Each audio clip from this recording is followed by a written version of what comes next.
mentioning the importance of reading the life of Muhammad, peace be upon him. The second successor of the founder of the Ahmadiyya Muslim community, His Holiness Mirza Bashiruddin Mahmud Ahmad, he mentioned something very interesting, and he said that if you read the life of Muhammad, you'll see that Muhammad had a passion story every single day of his life in service of God and in service of mankind.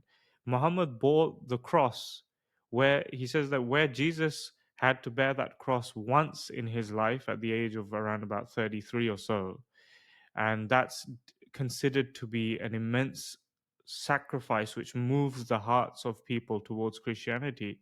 If you had only read the life of Muhammad, you would realize that in actuality, it was not one day. Every single day of Muhammad's life, and particularly during his ministry from the age of 40 to 63, he bore that cross and he managed to display the unity of God, in both at a time where he was severely persecuted for 13 years and without power, and then at a time where he had power for 10 years.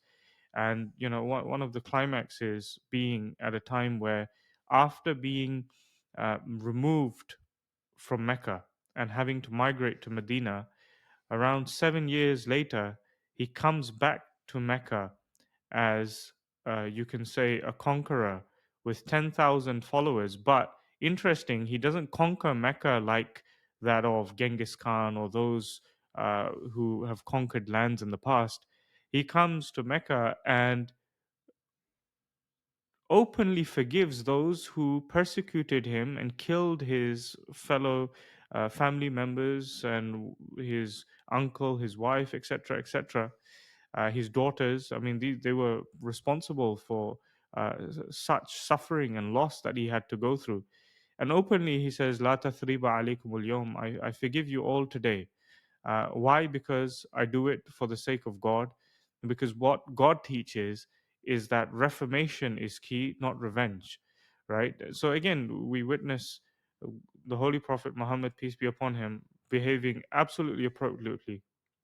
The, what everything everything that you elaborated there. I remember a few years ago, I had to present a speech or a lecture somewhere, and I was doing some research. And I think if anyone wants to Google this, they can proceed to do so. Just Google a person by the name of Professor Ramakrishna Rao.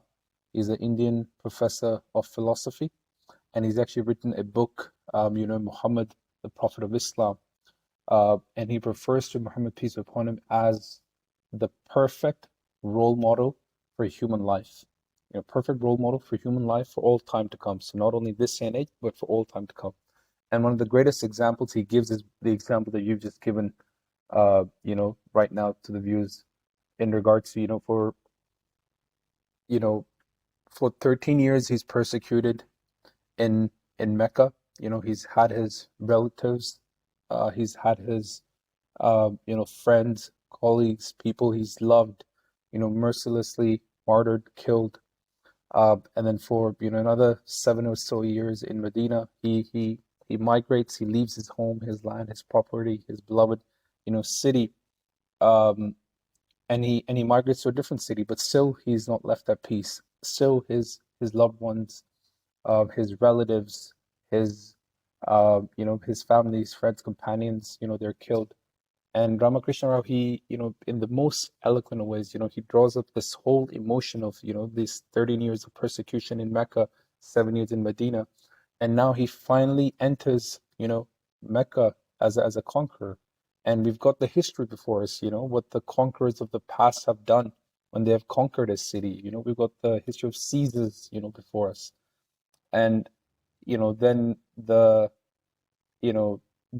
what Muhammad, peace upon him, what he does is an example in history, and it's a unique example in history, the likes of which, are not found in any conquest whatsoever. And he says, La tasriba alaykum al-yawm, that on this day there's no blame upon you. He forgives every single individual of that city, people who had been murderers, even people who had murdered his own, family members, they're forgiven.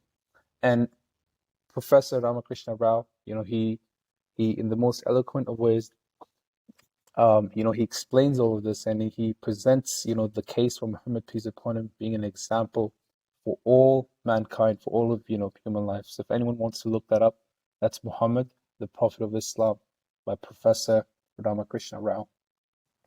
All right, wonderful. We'll definitely find a link for that and include that in the description as well. I think that's wonderful.